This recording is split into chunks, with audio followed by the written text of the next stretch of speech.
Hello everyone and welcome back to Lens on Trains. Today's episode is a special one because I'm sharing a birthday gift with a fascinating story.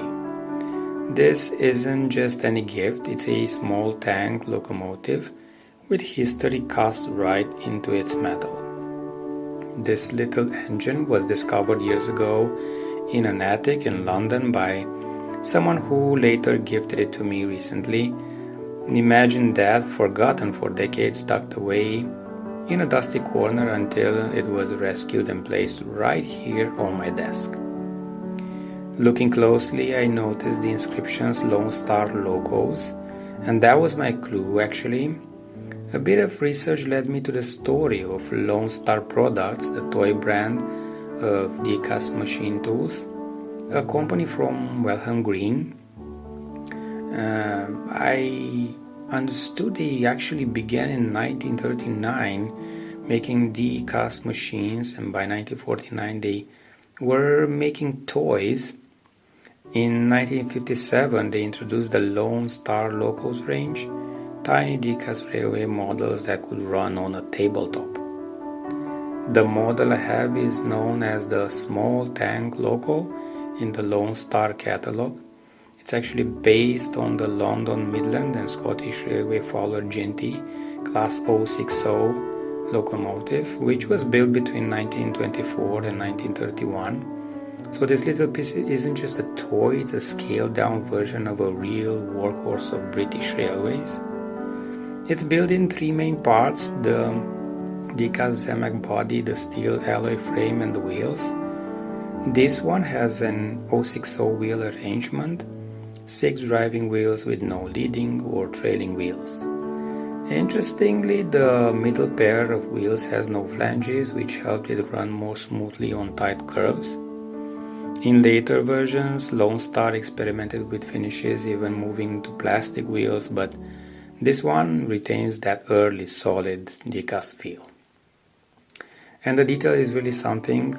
You've got the chimney, dome, side tanks, cab, and bunker with coal.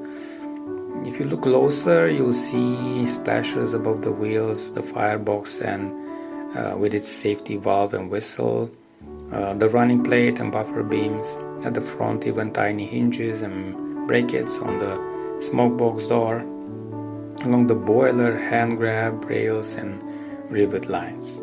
They even included cab steps and windows, filled in but with variations across different runs.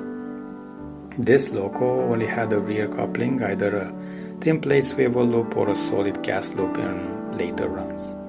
My model is finished in a matte black to maroon shade with details like the buffer beams carefully picked out. For what was marked as a toy, Lone Star really went the extra mile.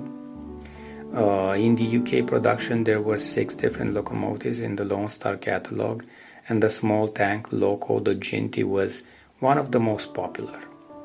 The whole Lone Star range pioneered small-scale railways, paving the way for what would become the hugely successful N-Gauge. They were sold in Woolworths and toy shops across Britain and even exported to America and Australia. But they weren't perfect. The curves were too tight, wagons too light, and coupling fragile. Still, their influence can't be overstated. They were the first taste of miniature railways for so many people. So when I hold this model, I don't just see a birthday gift.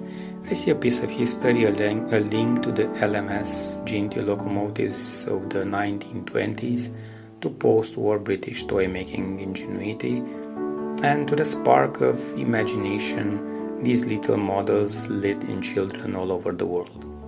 And the fact that it was found forgotten in an attic only to reappear decades later makes it feel even more special.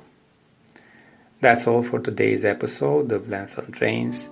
If you enjoyed this story about Lone Star Locos and this small tank treasure, don't forget to like, subscribe, and share with fellow enthusiasts. And tell me in the comments, do you own or remember Lone Star Locos? I love to hear your stories. But until next time, keep your lens on trains.